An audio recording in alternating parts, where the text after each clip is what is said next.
Well, how do we even know that the writings we have are accurate?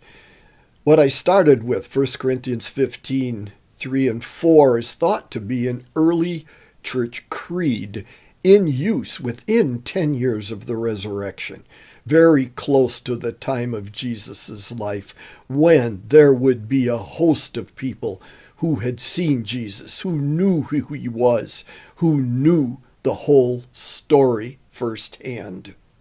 There are other church fathers, there's a whole list of them, who have quoted from books of the New Testament. And I have heard in the past, I can't really point to a source, that we could almost reproduce the New Testament just from the writings of the early church fathers. And many of them gave up their lives rather than deny what they knew to be the truth.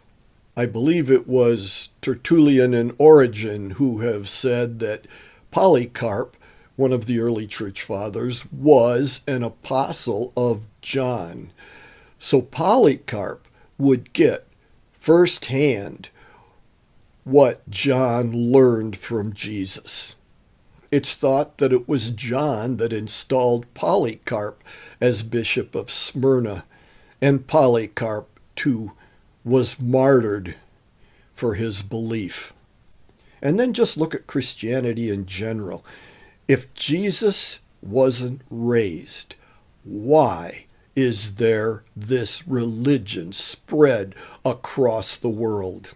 If this Jesus who was crucified was buried and it ended there, and his followers scattered and cowered and it ended there, what caused this religion?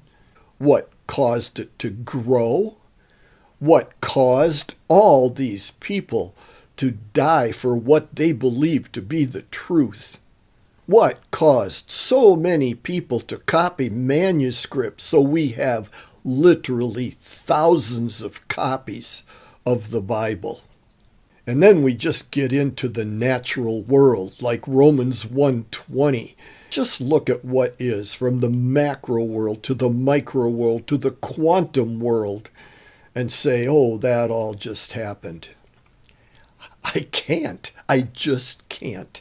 And I don't see how anyone with any education can deny the reality of God, the historicity of the life, death, and resurrection of Jesus.